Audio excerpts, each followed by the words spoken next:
నల్గొండ జిల్లా నార్కట్పల్లి మండలం తొండల్వాయి గ్రామ పంచాయతీ పరిధిలో ఉన్నాము. ఇక్కడ సర్పంచ్ గారు చింత పతీష గారితో ఉన్నాము. సర్పంచ్గా గెలిచిన తర్వాత ఈ గ్రామ పంచాయతీలో ఎలాంటి అభివృద్ధి, సంక్షేమం, ప్రభుత్వ సంక్షేమ పథకాలు పేదలకు నిరుపేదలకు ఎట్లా అందుతున్నాయో వారు మాట్లాడి తెలుసుకున్నాం. అతి చిన్న వయసులోనే సర్పంచ్గా ఎన్నిక కావడం జరిగింది ప్రతీష గారు. మరి నమస్కారం మేడం.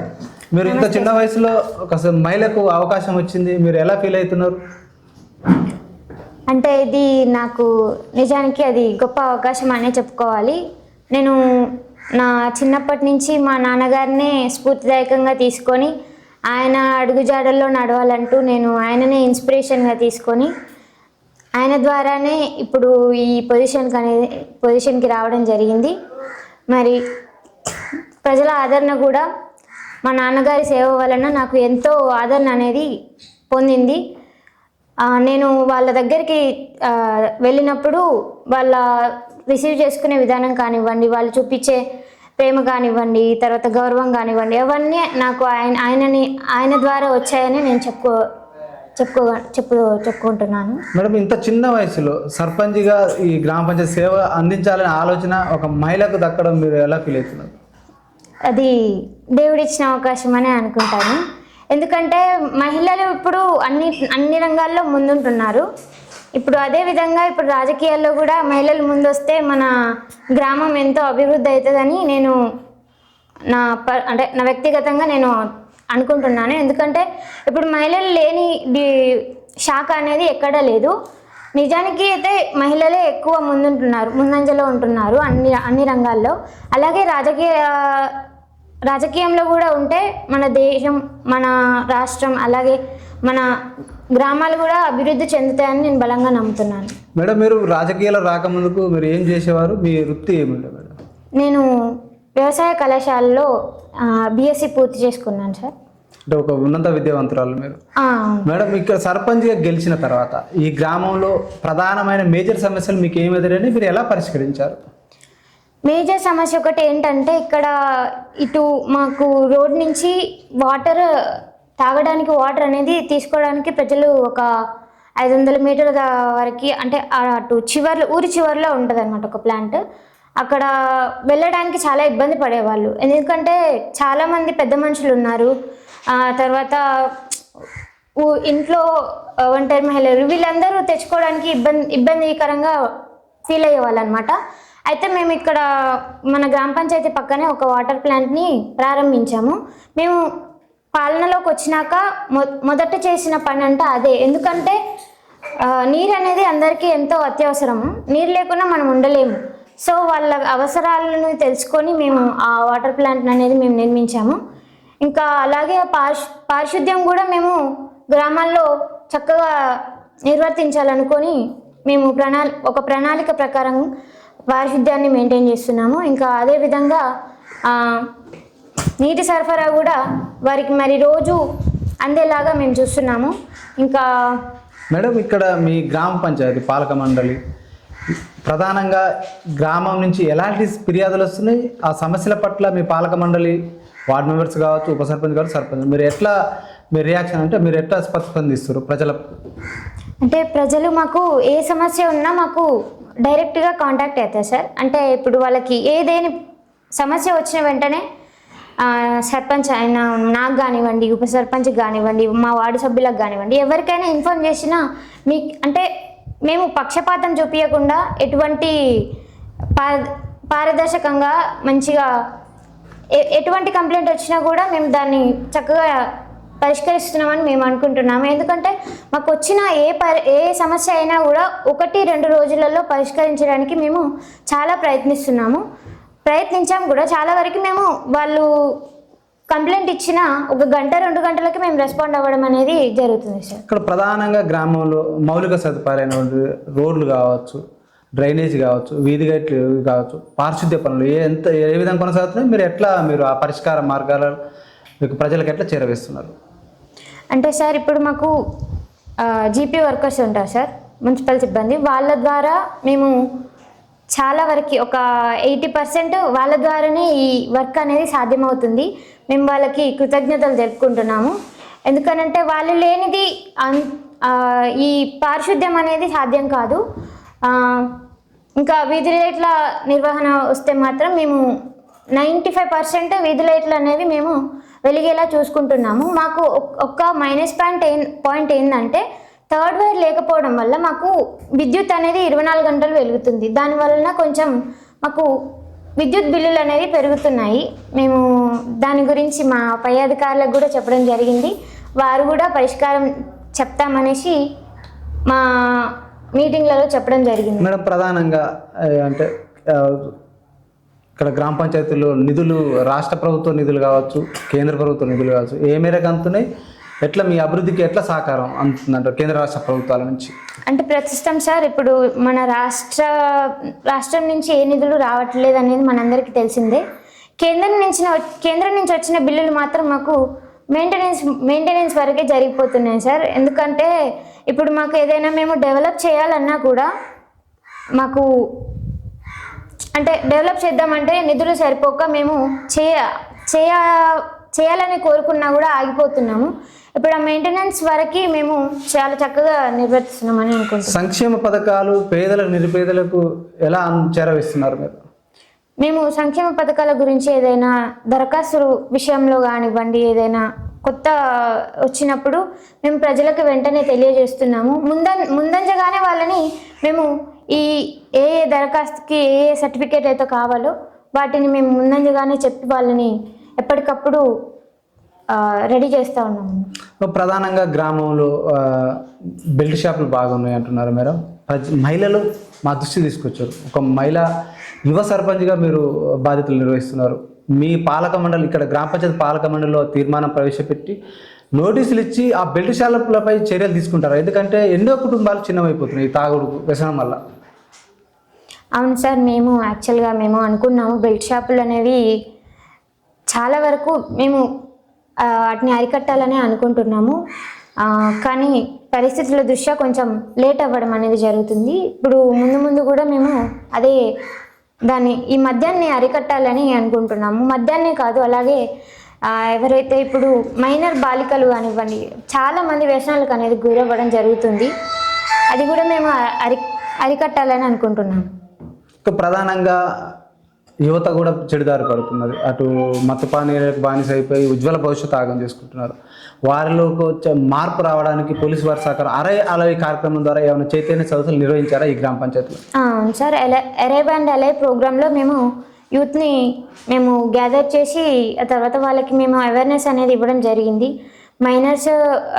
వాళ్ళు మైనర్గా ఉన్నప్పుడు ఎటువంటి డ్రైవింగ్స్కి వెళ్ళొద్దు అనేసి, ఆ తర్వాత మత్తు పానీయాలకి ఇవన్నిటికీ అలవాటు పడొద్దు అనేసి అవేర్నెస్ ప్రోగ్రామ్ అనేది ఇక్కడ మన గ్రామ పంచాయతీలోనే కండక్ట్ చేయడం జరిగింది సార్. దాని మీద గ్రామ సభ కూడా మేము పెట్టుకోవడం అనేది జరిగింది. ప్రధానంగా ఇక్కడ రోడ్డు ప్రమాదాలు బాగా జరుగుతుంటారు. ఈ రోడ్డు అమ్మటి ప్రజలు కూడా ఇక్కడ ఏదైతే స్పీడ్ బ్రేకర్లు కావచ్చు, జీబ్రా లైన్స్ కావచ్చు, సోలార్ సిగ్నల్ లైట్స్ ఏర్పాటు చేసి కొంచెం రోడ్డు భద్రత చేపడితే బాగుంటుందని కూడా అక్కడ ఉన్న స్థానిక ప్రజలు మా దృష్టికి తీసుకున్నారు. దీనిపై మీ పాలక మండలి పంచాయతీ గ్రామ పంచాయతీ ఏమైనా చర్యలు తీసుకోబోతుందంటారా? యాక్సిడెంట్లు అంటే సార్ ఒకటి మాకు మైనస్ పాయింట్ ఏంటంటే ఇక్కడ బస్ స్టాండ్ లేదు సార్. బస్ స్టాండ్ లేకపోవడం వల్ల వాళ్ళకి ఎక్కడ షెల్టర్ తీసుకోవాలో అర్థం కాక షెల్టర్ కోసం అనేసి రోడ్డు యువతల వైపులో ఉంటున్నారు వాళ్ళు. ఎందుకంటే అక్కడ చెట్టు నీడ అవి ఉన్నాయి. దానివలన ఇప్పుడు వాళ్ళు బస్సు కోసం కానివ్వండి, ఆటో కోసం కానివ్వండి వచ్చినప్పుడు ఏమవుతుందంటే బస్సు వస్తుందనే తొందరలో ఇటువైపు నుంచి వస్తున్న వాహనాలు గమనించక ఒక యాక్సిడెంట్ అనేది జరగడం జరిగింది. దానికి మేము ఎంతో బాధపడుతున్నాము. బస్ స్టాండ్ కావాలనేసి కూడా మేము మా ఎమ్మెల్యే గారికి చెప్పడం జరిగింది. మరి ఆయన కూడా స్పందించడం అయితే జరిగింది. మేడం, యువత ప్రధానంగా చదువుకున్న వారికి ఉద్యోగం సన్నద్ధం కావడానికి లైబ్రరీ సౌకర్యం ఏర్పాటు చేస్తారా? అలాగే ఓపెన్ జిమ్ ఏమన్నా ఏర్పాటు చేసే అవకాశం ఉందా ఈ గ్రామ పంచాయతీ పరిధిలో? అంటే ఓపెన్ జిమ్ అనేది ఏం లేదు సార్ మాకు. కాకపోతే మేము క్రీడా ప్రాంగణం అనేది మా గ్రామ పంచాయతీలో అనేది పెట్టడం జరిగింది. హై స్కూల్లో యువత వాళ్ళు ఖాళీ సమయంలో వాళ్ళు ప్రాక్టీస్ చేస్తూ ఉంటారు.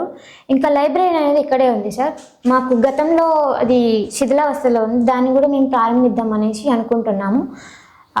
దాన్ని రెనోవేట్ చేసి లైబ్రరీ పక్కనే ఒక సెక్యూరిటీని పెట్టి మేము అక్కడ నిర్వహిస్తున్నాము. గ్రామంలో ప్రధానంగా మహిళా భద్రత కోసం కావచ్చు, మహిళా సంఘాల బలోపేతానికి ఒక మహిళా యువ సర్పంచ్గా మీరు ఎలాంటి చర్యలు చేపడుతుంది ఈ గ్రామ పంచాయతీ?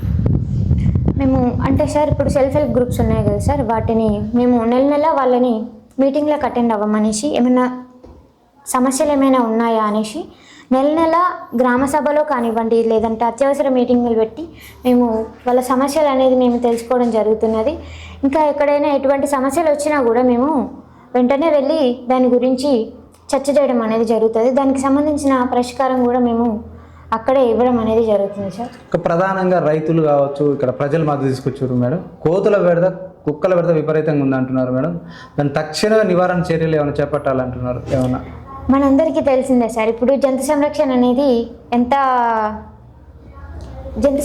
అనేది ఎంత ఇంపార్టెంట్ అనేది. ఇప్పుడు మనము జంతువులను హింసించలేము, అలాగని వాటిని బంధించి అడవులలోకి తోలే ప్రయత్నంలో మేము ఉన్నాము. కానీ దీనివలన మాకు నష్టం ఏంటంటే, ఇప్పుడు మా గ్రామంలో ఒకవేళ కోతులని బంధించి, కుక్కల్ని బంధించి వేరే దగ్గరికి తరలించినా కూడా వేరే గ్రామాల నుండి మా గ్రామానికి వచ్చే అవకాశం ఉంది. అందుకని మేము సామూహికంగా ఏమైనా ప్రయత్నం చేద్దామని, అందరం సర్పంచ్లం అనేది అనుకొని చేద్దామనేసి ఒక ఆలోచన ఉంది సార్. ఇక్కడ కొంచెం దీనిపై దృష్టి పెట్టాలని కూడా ప్రజలు అంటున్నారు. ఈ సమస్య తీవ్రంగా ఉంది. ఇప్పుడు ఎలినో ప్రభావం వల్ల ప్రత్యామ్నాయం అంటే ఆర్తడి పంటలు వేసుకోలేకపోతున్నాం, బాగా ఇబ్బందులు పెడుతున్నాయి అంటున్నారు. మరి మీరు మీ పాలకమండలి ఏమైనా చర్యలు తీసుకోబోతుంది అంటారా? తప్పకుండా తీసుకుంటాం సార్. ఎందుకంటే ఈ కోతుల బెడత అనేది మేము పాలనకు వచ్చిన తర్వాత మాకు ఈ సమస్య అనేది ఎదుర్కోవడం అనేది జరిగింది. అయితే దీని గురించి మేము పక్క గ్రామాల్లో కూడా కొంచెం చర్చించి వీలైనంత త్వరగా ఈ సమస్యని పరిష్కరించాలనుకుంటున్నాం సార్. మేడం, ఈ గ్రామంలో ఉన్న గ్రామ సమస్యల విషయంలో కావచ్చు, ప్రజా సమస్యల పరిష్కార విషయంలో కావచ్చు, యువతకు ఉపాధి కల్పన విషయంలో కావచ్చు, ఎమ్మెల్యే గారి సహకారం ఏ విధంగా ఉంది? ఎమ్మెల్యే గారి ప్రోత్సాహం ఏ విధంగా కొనసాగుతుంది అంటారు? అంటే సార్, ఇప్పుడు మాకు ఉపాధి అని అంటే ఇప్పుడు పర్టికులర్గా ఏం లేదు సార్. ప్రభుత్వం నుంచి విడుదల చేసే గ్రూప్ 1 కానివ్వండి, గ్రూప్ 2 కానివ్వండి, ఆస్పిరెంట్స్ కొంతమంది ఉన్నారని మా దృష్టికి రావడం అనేది జరిగింది. మరి ఇప్పుడు అది ఎమ్మెల్యే సార్ చేతిలో ఏం లేదని నేను అనుకుంటున్నాను. ఎందుకంటే ప్రభుత్వం విడుదల చేస్తేనే యువతకి కానివ్వండి, తర్వాత చదువుకునే విద్యార్థులకు కానివ్వండి, ఎవరికైనా కూడా అవకాశం అనేది దక్కుతుందని నేను అనుకుంటున్నాను. రైతులు మా దృష్టికి ప్రధాన సమస్య తీసుకుని గత ప్రభుత్వ హయాంలో ధరణి పోట వల్ల భూములు మిస్సింగ్ అయిపోయినాయి అంటారు. మిస్సింగ్ సర్వే నెంబర్లు కావచ్చు, సాదా బైనాల పరిష్కారం కాలేదు. ఇప్పుడున్న భూభారత్ చట్టం ద్వారానైనా రైతులకు న్యాయం జరిగే అవకాశం ఉందా? తప్పకుండా సార్. ఎందుకంటే మా నాన్నగారు భూములలో ఆయనకి తెలిసినంత, నాకు అంటే తెలిసి ఉంటుంది గ్రామంలో చాలామందికి, ఆయన కూడా అందులో ఒకరు. ఎవరైనా భూమి సమస్య వచ్చినప్పుడు మేము వారి వెన్నంటే ఉంటూ వారి భూమి వాళ్ళకి దక్కేదాకా మేము పోరాటం చేస్తూనే ఉంటాం సార్. ఇక్కడ election commission of India sir programme తీసుకొచ్చింది. ఇక్కడ మన తొండలవాయి గ్రామ పంచాయతీ పరిధిలో ఎంత మేరకు నమోదైంది? ఏమైనా ఇబ్బందులు ఏమైనా తలెత్తాయా? లిటరేట్స్ అంటే ఇప్పుడు నిరక్షరాస్యులు ఉన్న దగ్గర మాత్రం మా బిఎల్ఓలు అనే వాళ్ళు వాళ్ళ చేతుల వాళ్ళే నింపడం అనేది జరిగింది సార్. మాకు ఈ ఎస్ఐఆర్కి సంబంధించి మాత్రం ఇప్పటివరకు ఏ అయితే కంప్లైంట్స్ రాలేదు. ఎస్ఐఆర్ గురించి మరియు కొన్ని అంశాల గురించి మేము మొన్ననే గ్రామసభ పెట్టడం అనేది జరిగింది. ఎందుకంటే ఓట్ అనేది ఒక మనిషికి ప్రథమ హక్కు అని మేము భావించాము. అందుకనేసి దాని గురించి గ్రామసభ పెట్టి ప్రజలకి దానిపైన అవేర్నెస్ కల్పించి, ఆ తర్వాత ఏవైనా మిస్సింగ్ ఓట్స్ ఏమైనా ఉన్నాయా అనేసి కంప్లైంట్స్ తీసుకోవడం అనేది జరిగింది సార్. మాకు అటువంటి కంప్లైంట్స్ ఏవి రాలేదు సార్ గ్రామసభలో. మేడం, మీకు 5 ఏళ్ల కాలానికి ఒక అమూల్యమైన ఓటు వేసారు ఈ తొండలవాయి గ్రామ ప్రజలు. ఒక 5 ఏళ్ల కాలానికి ఈ అభివృద్ధి విషయంలో కావచ్చు, ఆదర్శ గ్రామం వైపు తీసుకుపోయే విషయంలో కావచ్చు, మీ భవిష్యత్ ప్రణాళిక ఏముంది? ఎలాంటి అభివృద్ధి జరిగే అవకాశం ఉంది ఈ గ్రామ పంచాయతీలో? ఒకటి సార్, అంటే ఇప్పుడు గ్రామంలో ప్రథమంగా మనం పారిశుద్ధ్యం మీద మేమైతే ఫస్ట్ దృష్టి అనేది పెట్టడం జరిగింది. కొన్ని చోట్ల మురికి కాలువలు లేకుండా ఉన్న చోట్ల ప్రజలు చాలా ఇబ్బంది పడుతున్నారని మా దృష్టికి వచ్చింది. దానికి మేము మా పై అధికారులని, ఆ తర్వాత మా ఎమ్మెల్యే గారిని, మా మంత్రి వారిని నిధుల కోసం రిక్వెస్ట్ పెట్టడం అనేది జరిగింది సార్. ఎందుకంటే మేము ఇంతకుముందుకే చెప్పాము, ఫండ్స్ కొంచెం మాకు తక్కువగా ఉండడం వలన మేము అభివృద్ధి చేయడానికి కొంచెం వెనకాడుతున్నాము. మురిక్కాలువ గురించి సీసీ రోడ్లు అయితే ఒక 80% 90% ఉన్నాయి సార్. మురిక్కాలువలు ఒక 4-5 చోట్ల లేవు సార్. అది ఒక్కటి మేము మా ప్రణాళికలో పెట్టుకున్నాం సార్. ఎందుకంటే ఫస్ట్ పారిశుద్ధ్యం సరిగ్గా ఉంటేనే ప్రజల ఆరోగ్యం సరిగ్గా ఉంటుంది. ప్రజల ఆరోగ్యం సరిగ్గా ఉంటేనే ఏదైనా చేయగలం సార్. ప్రధానంగా ఈ తొండలవాయి గ్రామ పంచాయతీకి ఆర్థిక వనరులు, ఆర్థికేతర వనరులు ఏ విధంగా సమకూరుతున్నాయి అంటారు? ఒకటి పన్నుల ద్వారా సార్. ఫస్ట్ మాకు ఎక్కువ జనరల్ ఫండ్ అనేది పన్నుల ద్వారానే వస్తుంది. ఇంకా డొనేషన్స్ అంటే ఒక్కరిద్దరు అలా ఉన్నారు సార్. డొనేషన్స్ కూడా ఎక్కువ లేవు. ఇంకా మెయిన్ ఫండ్ అంటే ఇక సెంట్రల్ ఫండ్ ఇవి మాత్రమే సార్. ప్రజా సమస్యల పట్ల కావచ్చు, ప్రజల ఫిర్యాదుల పట్ల మీ పాలక మండలి ఏ విధంగా స్పందిస్తుంది, ఏం చెప్తారు మేడం?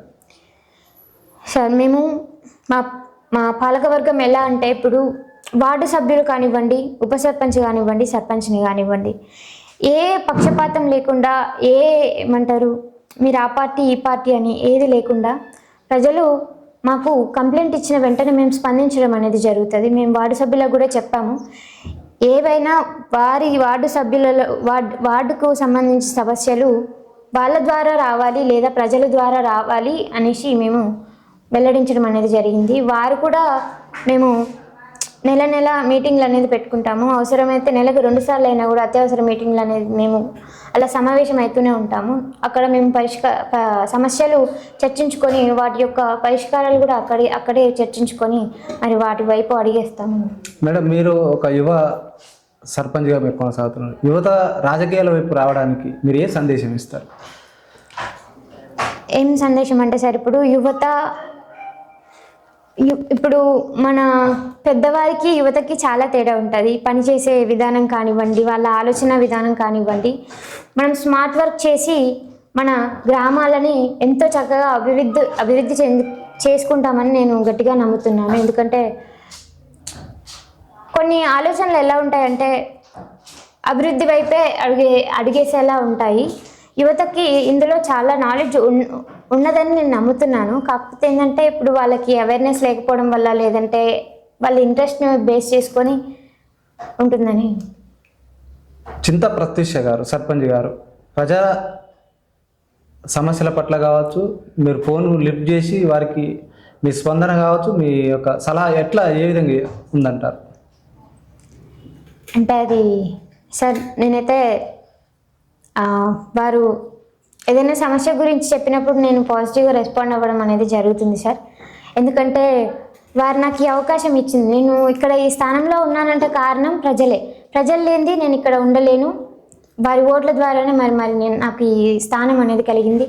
వారికి నేను ఎల్లప్పుడూ జవాబుదారీతనంగా ఉంటానని మాటిస్తున్నాను. Okay, thank you madam. ఇక్కడ తొండలవాయి గ్రామ పంచాయతీ నుంచి గెలిచినటువంటి చింత ప్రత్యూష గారు కూడా, నేను ఒక సర్పంచ్గానే కాదు ప్రజా సేవకురాలు కూడా నేను కొనసాగుతున్నాను. ఎందుకంటే ప్రజలు ఏ సమస్యతో వచ్చినా కూడా నిత్యం వారికి అందుబాటులో ఉంటూ ప్రజా సమస్య నా ధ్యేయంగా వారి పరిష్కారానికి చూపే విషయంలో నేను ముందుంటానని కూడా, వారికి ఎల్లవెల్ల అందాదండలుగా ఉంటానని కూడా, ఈ గ్రామాన్ని 5 ఏళ్ల కాలంలో నాకు ఇచ్చిన అవకాశాన్ని సద్వినియోగం చేసుకొని దీన్ని ఈ తొండలవాయి గ్రామ పంచాయతీని ఆదర్శ గ్రామం వైపు తీసుకుపోయేందుకు నా ప్రయత్నం చేస్తానని కూడా చెప్తున్నారు. మరో అంశాల్లో మరో వీడియోలో మీ ముందుకు వస్తుంది ప్రజావేదిక నుంచి. థ్యాంక్ యూ సర్పంచ్ గారు. Thank you sir.